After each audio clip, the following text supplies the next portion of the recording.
Jaya Radha Madhava Kunja Bihari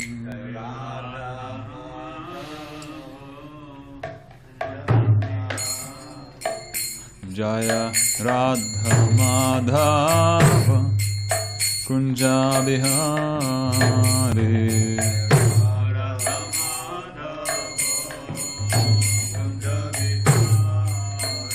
Jaya Gopi Janavalabha Girivaradhari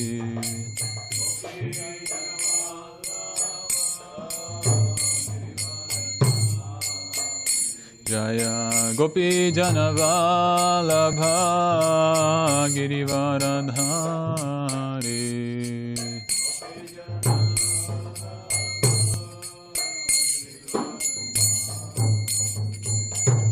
Yashodanandana Braja Janaranjana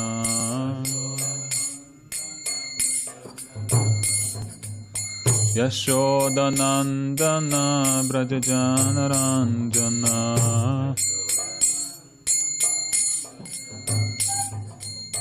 Yamuna Tiravana Chari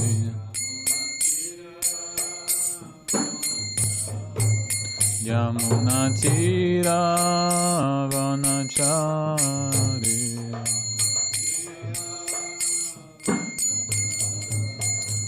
Jaya Radha Madhava Kunja Bihari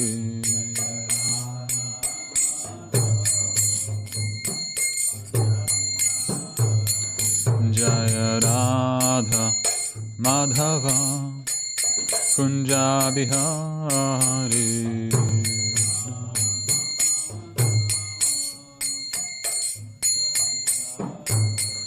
Jaya Gopi Janavalabha Girivaradhari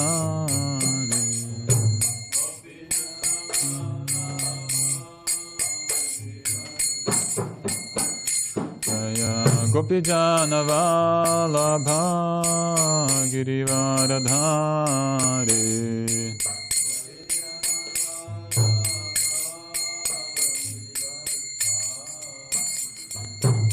Yashodanandana Braja Janaranjana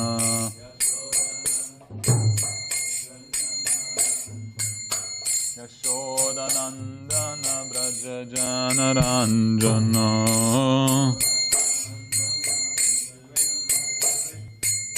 Yamuna Tiravanachari Yamuna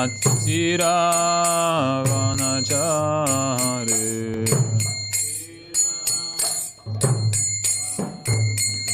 Jaya Radha Madhava Kunja Bihari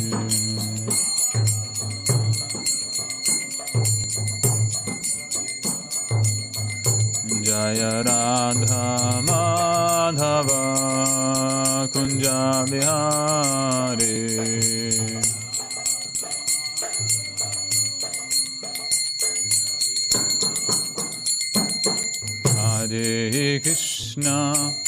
Hare Krishna Krishna Krishna Hare Hare Hare Rama Rama Rama Hare Hare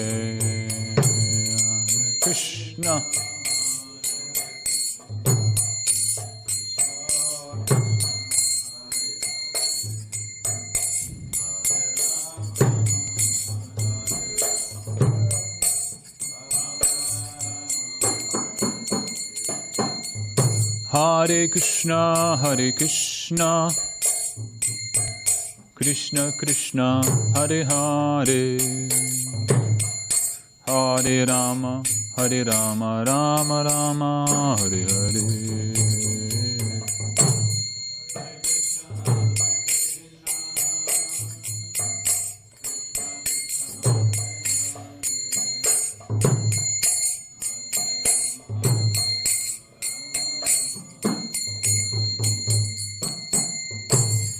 Jai Vishnupad Paramahamsa Parivrajikacharya Ashtotra Shri Srimad Bhakti Swami Srila Prabhupada Ki Jai. Jai Vishnupad Paramahamsa Parivrajikacharya Ashtotra Shri Srimad Bhakti Siddhanta Saraswati Goswami Mahārāja Prabhupada Ki Jai. Nam Acharya Shahardas Thakur Ki Jai. Prem se kaho Shri Krishna Chaitanya Prabhu Nityananda Shri Advaita Gadadhara Shivasari Gaura Bhakta Vrinda Ki Jai. Shri Shri Radha Krishna Gopa Gopinath Shyamakund Radhakund Giri Govardhan Ki Jai. Shri Vrindavan Dham Ki Jai. Shri Mayapur Dham Ki Jai. Ganga Maya Ki Jai. Yamuna Maya Ki Jai. Bhakti Devi Tulsi Devi Ki Jai. Samaveda Gaura Bhakta Vrinda Ki Jai. Shri Harinam Sankirtan Yogi Ki Jai. All glories to the assembled devotees, Hare Krishna. All glories to the assembled devotees, Hare Krishna. All glories to the assembled devotees, Hare Krishna. All glories to Shri Shri Guru and Gauranga. All glories to Srila Prabhupada. Srila Prabhupada Ki Jai. Hare Krishna. Good morning, everyone. Today we have the appearance of Vamana Dev and Srila Jiva Goswami. So before we recite the shloka of Srimad Bhagavatam, I'll read from the 6 Goswamis of Vrindavan by Satyaraj Prabhu. This is describing the life of Jiva Goswami. And then we'll just hear the Srimad Bhagavatam as we usually do in the morning. It's a small miracle. We're celebrating Vamana Dev appearance. Right? And then we also reading about Vamana Dev. So Jiva Goswami was born in 1513 and left this world in 1598. And he dedicated every moment of his mission, of his life, to this philosophy of Sri Chaitanya Mahaprabhu, this Harinam Sankirtan, spreading the teachings of the Acharyas and spreading the philosophy of Gaudiya Vaishnavism to benefit everyone. Srila Prabhupada one time said that Vaishnavas are by far the greatest philosophers, but the greatest philosophers of all the Vaishnavas is Srila Jiva Goswami. He's the youngest Goswami in among the 6 Goswamis, and he also reached the Vrindavan, the latest. He has had a wonderful contribution to philosophy of Gaudiya Vaishnavas. He wrote about 25 books, and he was considered to be ontologically an incarnation of the Gopi known as Vilas Manjari. He is also known as the Mahapurusha. He resembled the symptoms of Mahapurusha. And those symptoms are, for example, it's described scripturally. Such souls include elongated lotus-like eyes, high nose, forehead, large shoulders and chest, hands reaching to his knees, and effulgence that appears like molten gold, and so on. So he had all this. He was very scholarly. He's a poet, logician, and he knew the scriptures really well, as well as Sanskrit language. He worshipped the deities of Krishna Balaram, and he considered him to be not different from Sri Chaitanya Mahaprabhu and Nityananda Prabhu. And he had a lot of close association with Nityananda Prabhu.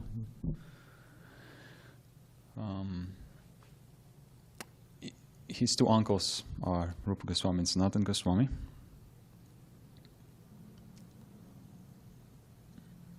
So by the time he had reached the age of 20, his mother was also left her body, and he resolved to lead the life of a Vaishnava. He wanted to follow in the footsteps of his uncles. He recognized Lord Nityananda as not different from Balaram deity that he worshipped. Arriving in Benares, Jiva Goswami quickly found Madhusudana Vachaspati, and he studied the philosophy under him. And in a relatively short time, he became a Vedanta philosopher, a very well-recognized Vedanta philosopher. To this day, in one university in Benares, Hindu University, it honors Jiva Goswami, and he dedicated the entire department to the study of his works. Like I said, he wrote quite a number of books, 25 books, and he commented on some of the writings of the previous acharyas or Goswamis of Vrindavan. So he went to Vrindavan when he was 20 years old, upon the will of Lord Nityananda Prabhu. So, yeah, as soon as he arrived to the Krishna's holy land, Srila Jiva Goswami approached Sanatana Goswami, his eldest uncle, for initiation. He wanted to become initiated by Sanatana Goswami.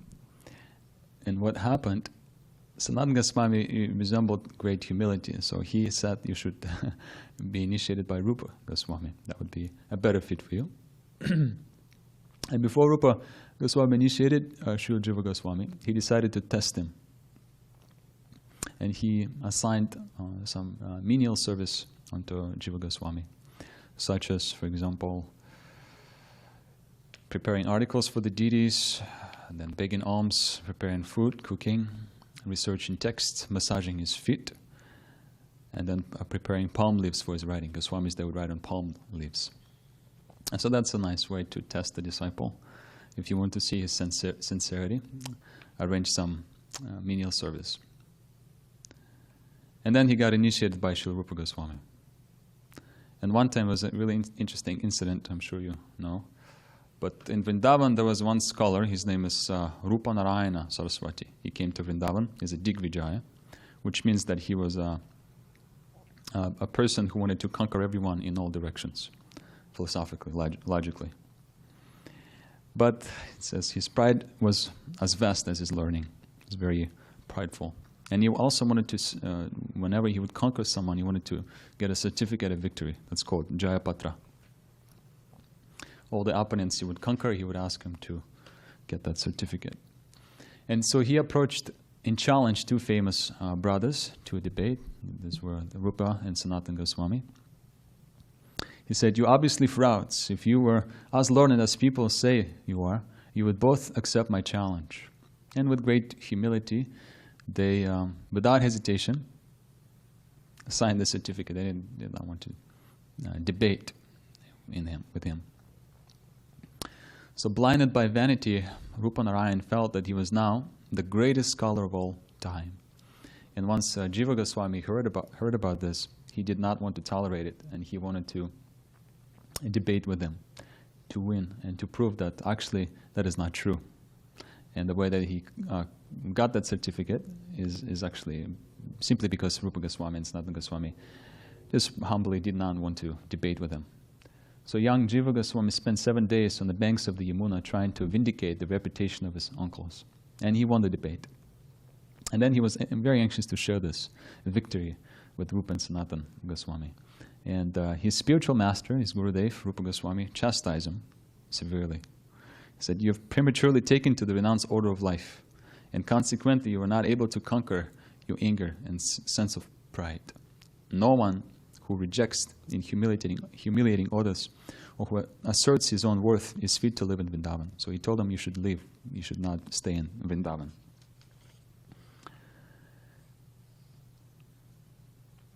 And so what Jiva Goswami did, he actually he went away to Mathura and took a vow of silence, and he was fasting, barely eating anything for 1 solid year.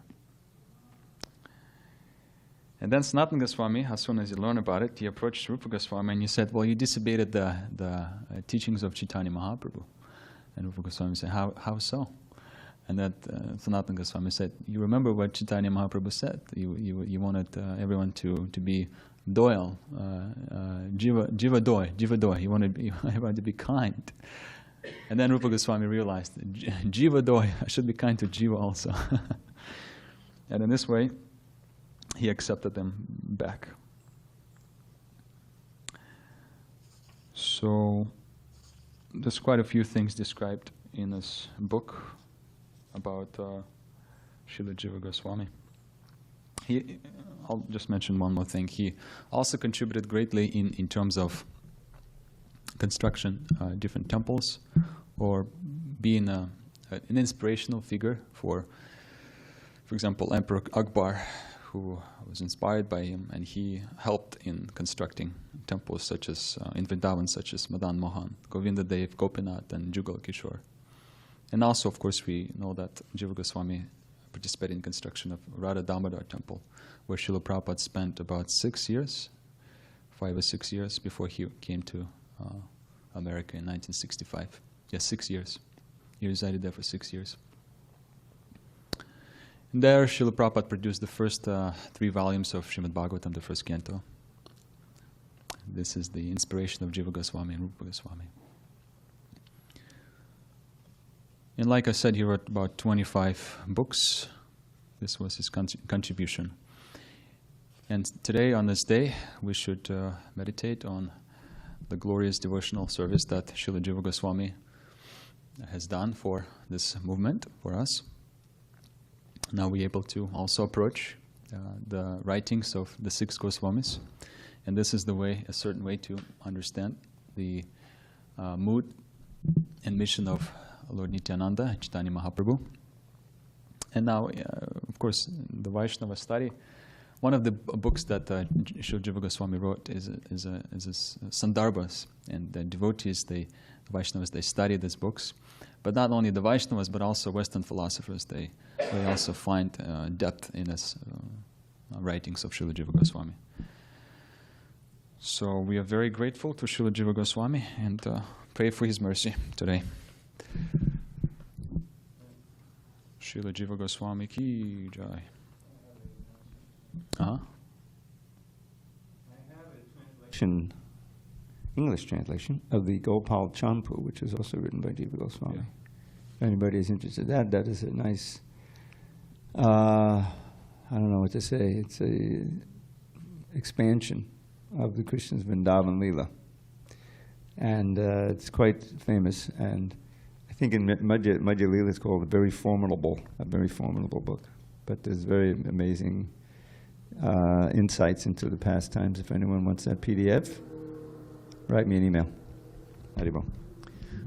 I've heard that this Gopal Champu book is divided in 2 parts. There's also Mathura and Dwarka Leela there. So we have now access to this wonderful literatures.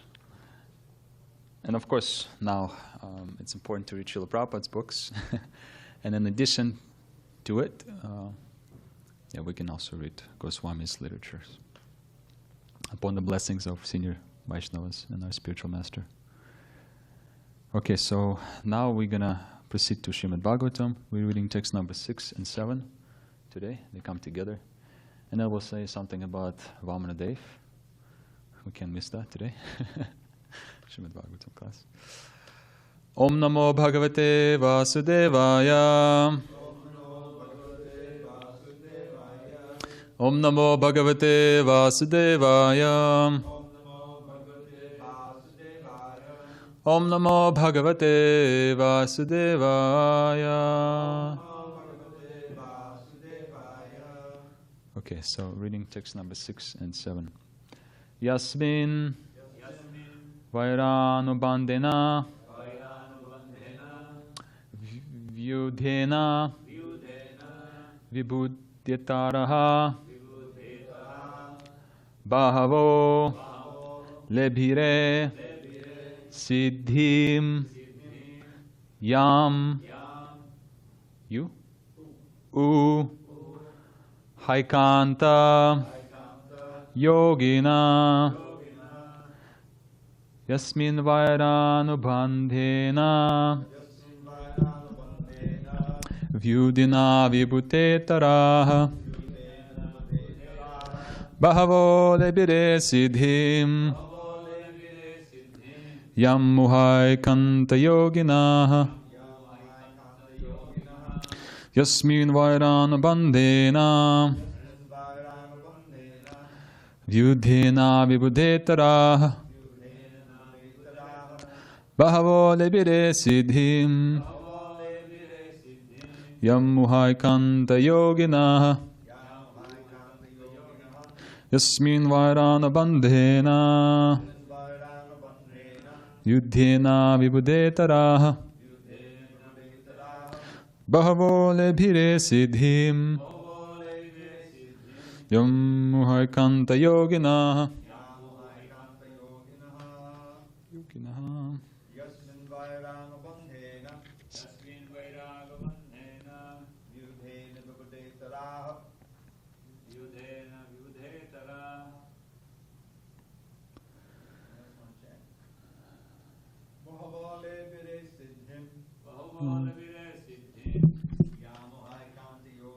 Yamuhaikanta yoginaha Yasmin vairana bandena Vina vibhudetaraha Bhavo levire siddhim Yoginaha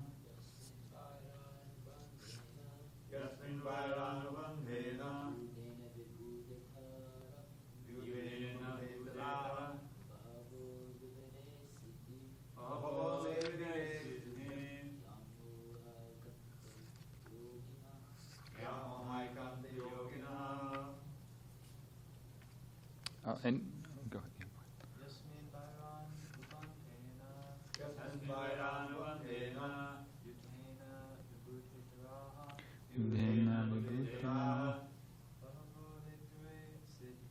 Bhavo levire siddhim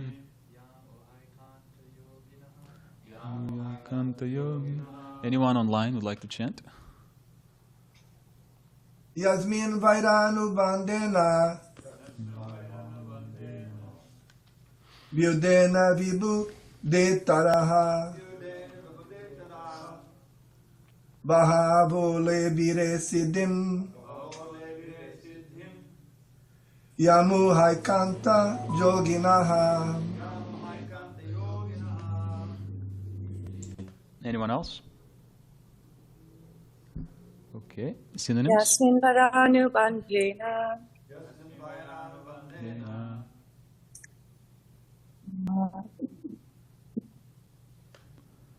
Yudhena Vibhudhetaraha Bhavo Levire Siddhim Yamuhaikanta Yoginaha. Yasmin, own to you. Vairanubandena, by continuously treating as enemy. Vyudhena, firmly fixed by such intelligence. Vibhudhaitaraha, the demons, thus other than the demigods. Bhavaha, many of them. Lebhire, achieved. Siddhim, perfection. Yam, which. Uha, it is well known. Ekanta yogina, equal to the achievements of the greatly successful mystic yogis. Tena. Okay, so we'll stop here. Yeah, that's right. So translation, my demons, who were continuously inimical toward you, finally achieved the perfection of great mystic yogis. Your lordship can perform one work to serve many purposes, and consequently, although you have punished me in many ways, I do not feel ashamed of having been arrested by the ropes of Varuna, nor do I feel aggrieved. This is Bali Mahārāja speaking. And purport, short purport by Srila Prabhupada. Bali Mahārāja appreciated the Lord's mercy not only upon him, but upon many other demons. Because this mercy is liberally distributed, the Supreme Lord is called all-merciful. Bali Mahārāja was indeed a fully surrendered devotee, but even some demons who were not at all devotees but merely enemies of the Lord attained the same exalted position achieved by many mystic yogis. As Bali Mahārāja could understand that the Lord had some hidden purpose in punishing him, consequently he was neither unhappy nor ashamed because of the awkward position in which he had been put by the Supreme Personality of Godhead. Om Agyana Timirandasya Gyananjana Shalakaya Chakshurun Militam Yena Tasmai Shri Gurave Namaha Sri Chaitanya Manobishtam Stapitam Yena Bhutale Swayam Rupa Kadamahayam Dadati Svapadantikam Vanchakolpatrubhishcha Kripasindabhevcha Patitanam Pavanebhyo Vaishnavebhyo Namo Namaha. Jai Shri Krishna Chaitanya Prabhu Nityananda Shri Advaita Gadadhar Shivasadi Gaura Bhakta-vrinda. Hare Krishna Krishna Krishna Hare Hare Hare Rama Rama Rama Hare Hare.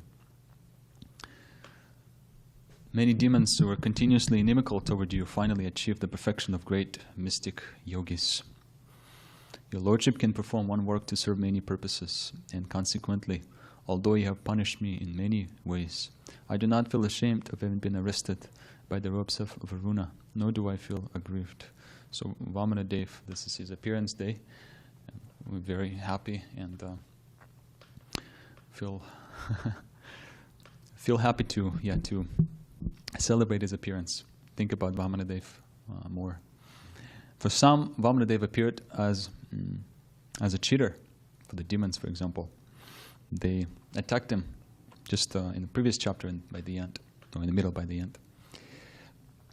And for someone, Vamana Dev appears as the Lord, and devotees of Krishna, they're able to see him in this position. So Bali Mahārāja, he stopped the demons. They couldn't understand any philosophy, so he just told them that time is not favoring us, so you should not fight with Vamana Dev. So Vishnu soldiers were brought down to the lower planets, the hellish planets, and then Garuda arrested Bali Mahārāja with the ropes of Varuna Pasha. And then Vamana Dev is accepting Bali Mahārāja's very self by putting the third step on his head, and by also commending him to also go to the hellish planet, or subterranean hellish planet, as what's described in the 5th canto of Srimad Bhagavatam. That planet is actually 100 times more opulent than the heavenly planets. And what we see, Vamana Dev agrees to be a doorman of Bali Mahārāja there, and he will protect him. He would receive and have darshan of the Lord every day on that planet. So that's very glorious. And simply that happens because of great tolerance and great devotion, great surrender of Bali Mahārāja. That's what we learn in this pastime. The most exalted quality that Bali Mahārāja has is his unwavering surrender to the Supreme Personality of Godhead. Devotees like Bali Mahārāja, now of course he's a Mahajan, but devotees who follow in the footsteps of Bali Mahārāja, or devotees who learn from Bali Mahārāja, are known as Akinchana. This is Kunti Devi describes, Akinchana Gocharam. If you're still attracted to material opulence, it's very difficult to chant the holy name and to surrender to Krishna. Maybe you'll chant the holy name, Prabhupada explains in the purport of the 8th chapter of the 1st canto, but how the quality will not be there. The quality of your chanting will be very low, very weak. So therefore, Akinchana, devotees like that, they have no material assets and no interest in gaining those assets. And what they offer to the world and to people who associate with them, they offer them Krishna. Because Prabhupada also explains that devotees like that are nivrita gunavritaya, they're not affected by the modes of material nature, or at least in the moment of the acts of surrender and service. Sometimes you feel like that when you really become absorbed in reading Srimad Bhagavatam, or serving the deity, or chanting the holy name, or distributing books. You really get that absorption in the service, and you can easily think of Krishna.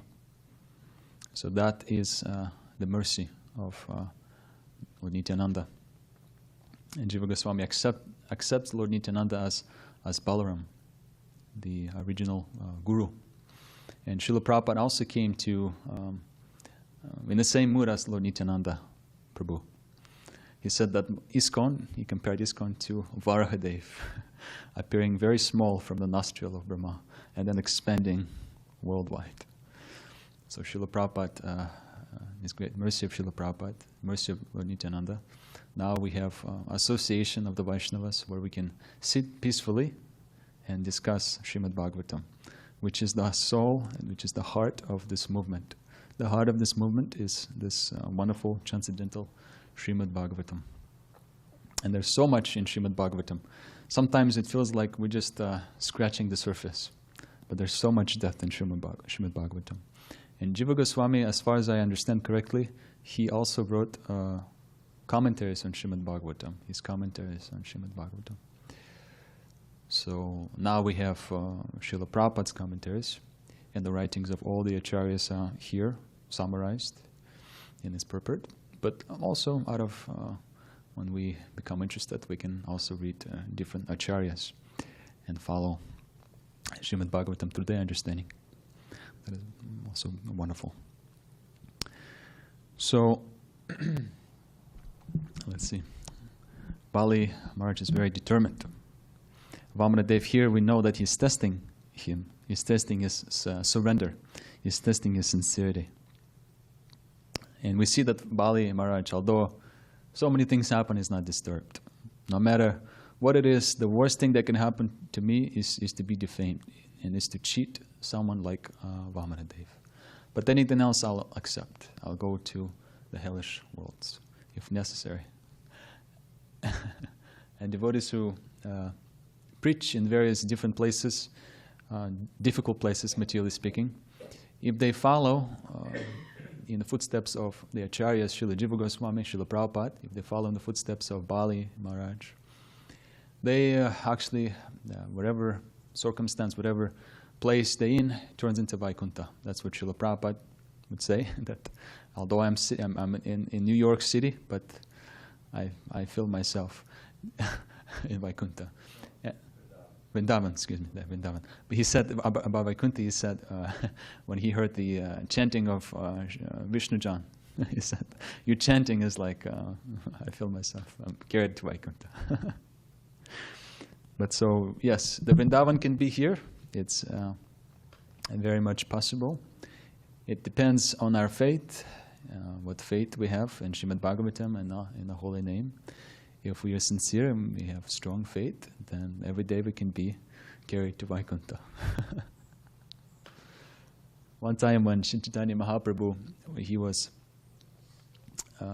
after receiving initiation by Ishvara Puri, he started chanting the holy name, and he would feel this great Mahabhav, this intense feelings of love that Srimati Radharani is feeling for him. And so all the residents of Navadvip, they thought that there's something wrong with Nimai. They thought that he's diseased. And they wanted him to take medicine. And some thought that maybe he should take coconut water to calm down. Maybe, yeah, he should calm down. And so he approached Srivas Thakur. And he said, Srivas Thakur, it looks like some residents, they think that I have a disease. Can you check, is it really I'm sick? And Srivas Thakur said, what are your symptoms? And he said, well, whenever I start chanting the holy name, I feel like my hair begins standing on end, and I feel so jubilant. I want to dance. You know, it's hard for me to breathe. And Srivas Thakur said, well, you do have a disease, but I also want to have that disease. That disease is called love of God. So that's what Sri Chaitanya Mahaprabhu and Nityananda Prabhu and all the great acharyas left for us, this disease of Krishna consciousness, this disease of love of God. And simply by discussing this, actually there's one verse in Vritrasura's prayers. It says that Aham Hare Tava Padaika Mula Dusano Dasu Bhavitasya Bhuya. He says that let me serve those who are Dasu no Daso, who are servants of the great devotees. Let me take shelter in serving this devotees. And how do I take shelter? By always meditating on Mana Smarateshu Pater Gunanuste. By always meditating on the Lord, by always remembering the Lord. Gnitavak karma karotu kaya. And by speaking the glories of the Lord and engaging my very body, kaya, in service of the Lord. So if we simply just do these things every day, day after day, if we meditate on chanting,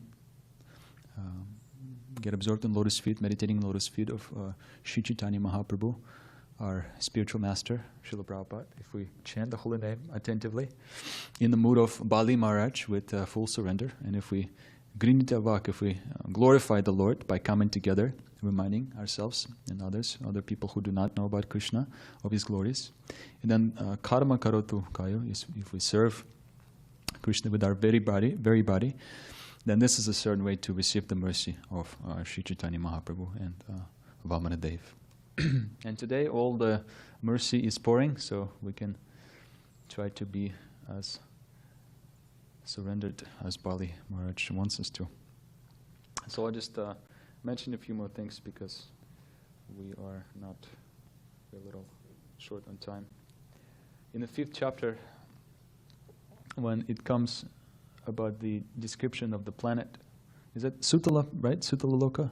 Yeah, Sutala Loka. Srila Prabhupada gives a wonderful purport and some commentaries.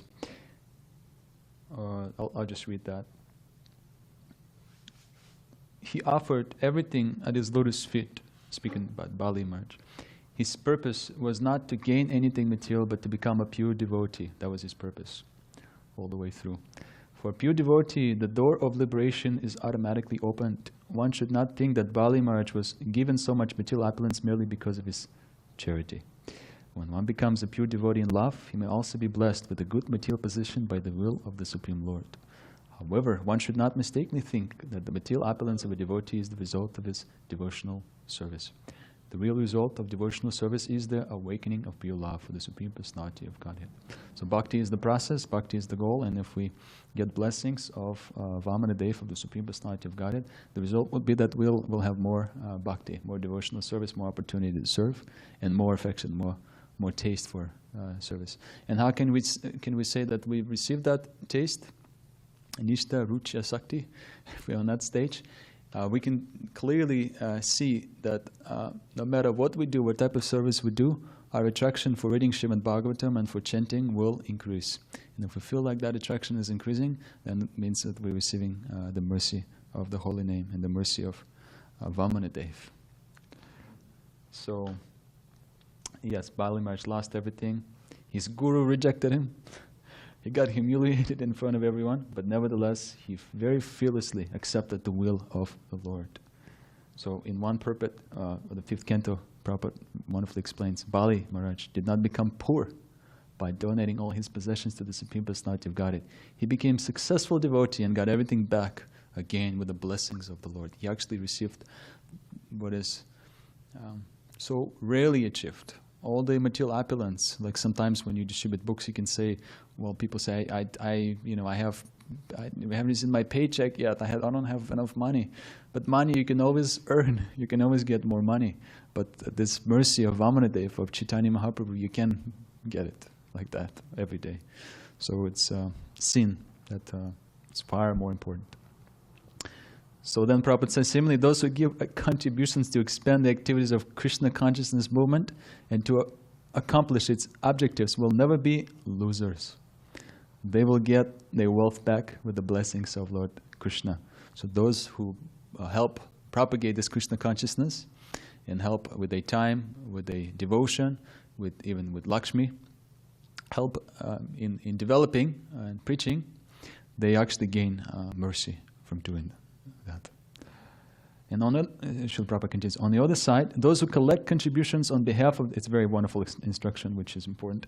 On the other side, those who collect contributions on behalf of the International Society for Krishna Consciousness should be very careful not to use even a farthing of the collection for any purpose other than the transcendental loving service of the Lord. So that's important, that whatever we get by preaching, we should not spend on even a farthing on ourselves. Unless, of course, it's used in devotional service. That could be spent, but not for any purposes. So I'll conclude also by saying just a few interesting facts about Vamana Dev, because this is his appearance day. For example, he came as a son. We know that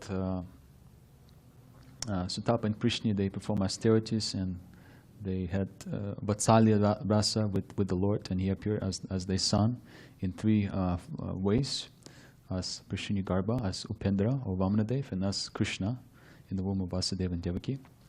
And he came as a result of austerity of Payavrata that Aditi performed in his incarnation.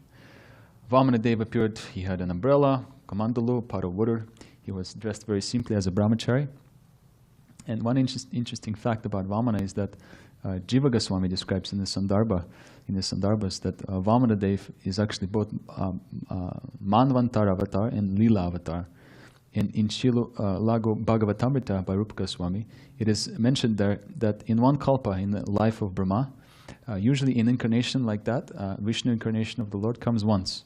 Like in the 3rd chapter of the 1st canto, it is described, I think 25 incarnations. So they only come once in kalpa, but Vamanadeva comes 3 times actually. There's a reference in Bhagavatam. I'm not going to describe details, but that's what it says. We can look it up later. And so Vamanadeva came to show special mercy. Material opulence can be influential for pure bhakti, for example. And Bali here resembles a full, fearless surrender. He didn't protest. He fully accepted Vamanadeva. He wanted Bali Mahārāja to show the world his great quality of forbearance and surrender. So that's why, Bali Mahārāja became a Mahajan, so glorious. And Shukadeva Goswami also mentions in the fifth canto that one time Ravana came to Sutala planet, and he was on his conquering quest. He was visiting different planets, Ravana. He wanted to discover who's powerful, I can beat him and take away the possessions they have. So it's described there that Vamanadeva actually kicked him with his toe. And Ravana went flying 10,000 yojanas, 80,000 miles when he kicked him.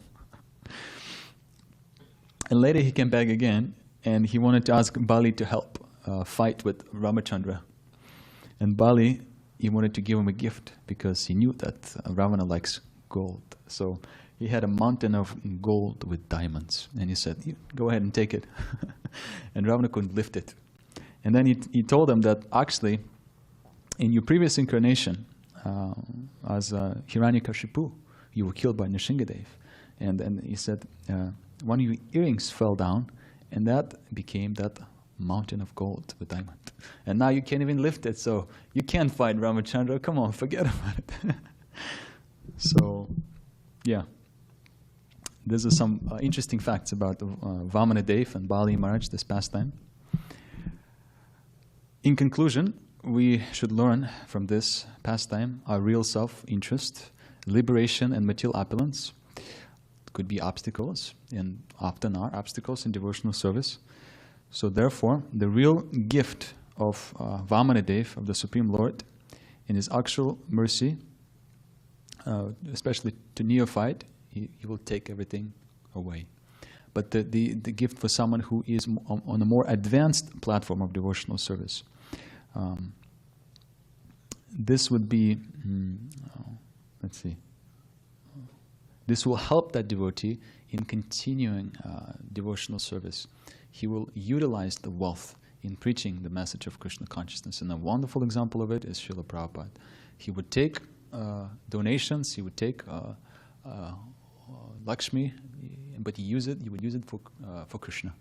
So if you're a neophyte, it could be dangerous, and Lord will come and take it away upon need, if it's necessary, if it has danger for your life, spiritual life. But if you're advanced, and if you already has proved to the Lord that you're not going to be deviated from it, then He can give you more, so much more wealth, so you can use it for Krishna's service. The glories of the Lord are unlimited. So we should see it, we should seek it, and we should give it. That's our position. And we should do it in the mood of humility, resembled by Srila Jiva Goswami, Bali Mahārāja. So thank you very much for your attention. This is something about this appearance days and something about the pastime of Bali Mahārāja surrenders his full life. Would there be any questions or commentaries or any chastisements? Yes. I have one of these. Jai. If you'll allow me, I want to read this translation for the prayer. You refer to a prayer of Vritrasra, Oh yeah. right? Just a note on that. I don't know if this has reached the translations there, but there's no question here. The way the translation is, "O my Lord, O Supreme Personality of Godhead, will I again be able to be a servant of your eternal servants who find shelter only at your lotus feet?" But actually, there's no question there. It says, "May I again?" In other words, he's praying. Yeah. And the same thing, like the second one, "May I again?" But he's not asking, "May I?" May I, have a cookie? No. He says, "May I again become their servant, so that my mind will always think of your transcendental attributes, my words always glorify those attributes, and my body always engaged in loving service to your Lordship." Yeah. But I just wanted to read, if you allow me, the translation to the last prayer. Yes, these three prayers. He's lying. This is Vritrasra. This In the is same chapter? This is chapter 6, Canto 6, chapter 11, verse 26. The prayers of Vritrasra. And Vritrasra was a huge so-called demon. He's called Asura. But he was actually a devotee inside, right? It was actually Chitriketu. Yeah. But you get this scene, his arms were cut off by Indra. He's bleeding out, and now he compares himself to a small bird, waiting for its mother. "O lotus-eyed Lord, as baby birds that have not yet developed their wings always look for their mother to return and feed them, as small calves tied with ropes await anxiously the time of milking, when they will be able to allow to drink the milk of their mothers, or as a morose wife whose husband is away from home always longs for him to return and satisfy her in all respects, I always yearn for the opportunity to render direct service unto you." I always was made by that prayer. This is Vritrasra. But It's 26. this is 6th canto, 11th chapter, verse 26. Wow, thank you. This is such a wonderful prayer.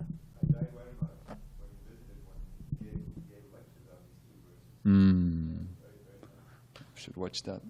I was on trail in Sankirtan, and we were in Portland, and I remember we had stopped at the like a park, and we were in the we were chanting japa in the morning on the bench. There's like a nice park, there's a nice walkway, and I remember I had a little book of prayers, like a pocket version, and I remember I was chanting and I wanted to read some prayers, and I was on the 6th canto.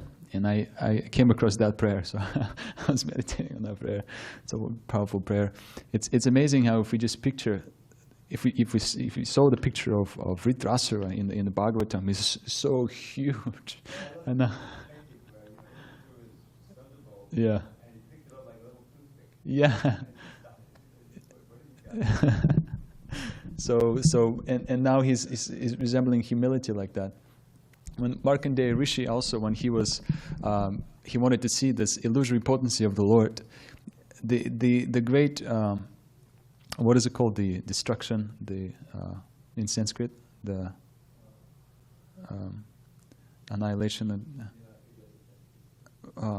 Anyway, so the waters of the ocean came down, and they were they were actually reaching the sky.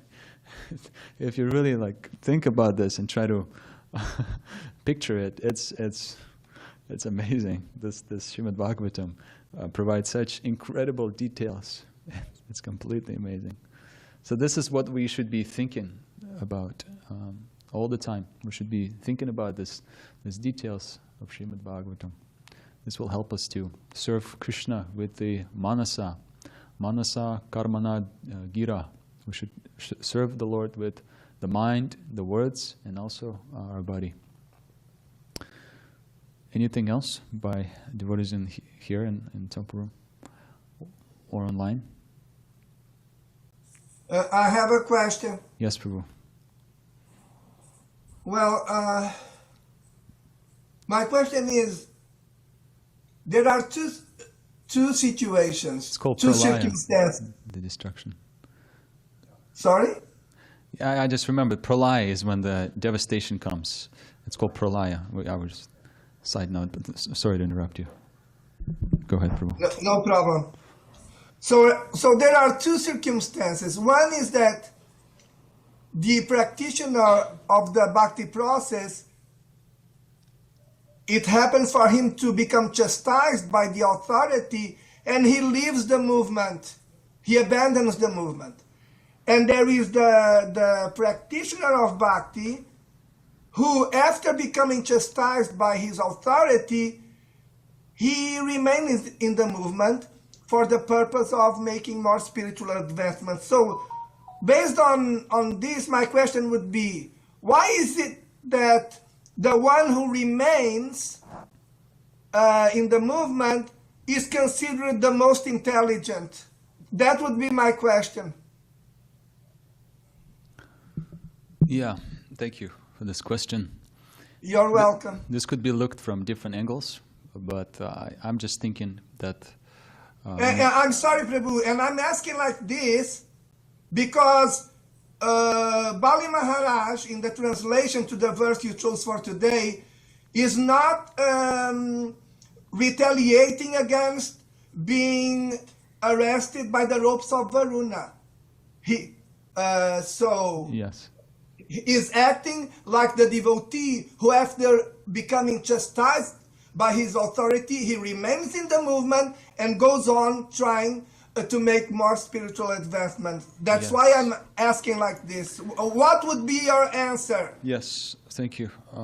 This is an important thing, part of our spiritual life, anartha nivritti. That's when usually we come to realize that, yes, I have weaknesses of heart. My thirst for material life and my disqualification is so much prominent. It's right there. I can feel it. And every day I get up in the morning and I'm really not interested in seeing the Krishna in the holy name. And I'm just here kind of mechanically going through the morning program, standing and kind of thinking about my life. What am I doing here? So sometimes these things, it's a part of development of a devotee. And we should, I guess, what I'm understanding is that to get to the platform of nishtha, to get to the platform of steadiness, we should have an affection for spiritual master, for Srila Prabhupada, and for the devotees. We should have that affection. We should be really, really inspired by Srila Prabhupada, by spiritual master, by the devotees. And how do we get inspired by devotees? We should see that it's good to have a comparison sometimes to go see people in the material world, especially if we in the household we can clearly get that type of interaction with the external world, and we should come to the come to the temple and really, really sincerely desire to discuss, to understand Krishna, to chant the holy name of Krishna. So it's this sincerity is a factor, very important factor, whether we'll continue, persevere through difficulties or not. So if we have that sincerity and if we really seek for the blessings of Srila Prabhupada, we pray every day for these blessings, we associate with devotees with that purpose, to really glorify Krishna, to really remind ourselves about Krishna, not just to kind of just hang out and do some anyway. There's a quality in association and with Krishna, with devotees of Krishna, with spiritual master. So we should aspire for that. And in this way, difficulties will come. It's a part of life, anartha nivritti. But if we just continue taking shelter in holy name and in Srimad Bhagavatam, then it can help us. And although it is a fact that a devotee like Bali Mahārāja, he resembles great tolerance and he is glorious, he becomes victorious at the end. Everyone who has received some contact with devotional service are also victorious. In the 9th chapter Bhagavad Gita, Krishna explains that although you might make a mistake, you might fall down, and it doesn't talk about aparadhas, by the way. It talks about the fall down that doesn't stop you from devotional service. If you have the desire to continue, still you'll be seen in the eyes of Krishna as a devotee, and you can continue getting Krishna's mercy, Srila Prabhupada's mercy. So therefore, both of these practitioners are victorious as long as they sincerely want to serve Krishna, as long as they do not want to commit aparadhas, but due to circumstances, weakness of heart, or inability to take shelter circumstantially in a Vaishnava association, just because they were far away from them or because they were deeply, affected by the modes of nature and really weak. Sometimes it's there. If it's done still with the attitude of sincerity, Krishna picks you up and he gives you another opportunity. So that's where we also, one thing we learned in this pastime is that Vamanadev is all merciful. His mercy is so great that even those who stumble in spiritual practice, still, like the example of Putana, we all know this example. Sri Chaitanya Mahaprabhu wanted to become he's a logician in the beginning. My Pandit was a logician. So when he had a lot of disciples, he was teaching them, Sanskrit grammar and everything. And then when he got initiated by Ishwarpuri, he became so attracted by the holy name that his disciples, they noticed that he's no longer such interested in logic and debates anymore. And there was one Pandit passing by, and Chaitanya Mahaprabhu said, no, I still can participate in debates, I still can use my logic, and I still can do all these things. But as soon as he heard that Pandit recite the song about mercy of Krishna, about how Krishna was merciful even to Putana, he became jubilant in ecstasy, and he forgot about all this desire to debate. So therefore, the purpose of Krishna consciousness is, as Krishna consciousness is that affectionate feeling for the Lord when we chant japa. It's not the practice of just, of course we do it out of duty, but ultimately we should develop some kind of a feeling when we approach the holy name. And once we did, have that feeling, that emotion, even though we stumble through and we have difficulties, Krishna will help us, and in which way He will send His mercy through realizations that we'll pick up a Bhagavatam and we'll be so inspired. The devotees will come and associate with us, and we'll hear the holy name in kirtan, and we'll be, wow, I really should continue. So that's something, some thoughts about the question. I hope it answers it. And Jivira Prabhu has something to add. Dvijamani Prabhu, it answered, and I liked it when you spoke about it's good to have a comparison, external life with the life of a devotee. So are you saying that to realize that external life is bad and the life of a devotee is good, it's an impetus for us to come back? Shri Upanishad says that there's vidya and avidya, so we should, devotees, they should understand both things, or they should understand, how does it go? They should understand the material side of things, and they should understand the spiritual side of things. That is a great impetus for spiritual development if we really have that experience, philosophically and also practically. And practically we all have that experience. We come from families of parents who are demons, drinking, demons. Family of demons. Exactly. So yes. I really liked it, that part of your answer. Thank you very much, Prabhu. Hare Krishna. Jivira Prabhu. Anything else by Ananda Vrindavan, Prabhu, maybe? Prepare a nice breakfast. Okay, thank you so much for your attention, dear devotees. Grantaraj Srimad Bhagavatam ki jai, Srila Jiva Goswami ki jai, Vamanadev ki jai. Appearance Day, Vamanadev. Hare Krishna.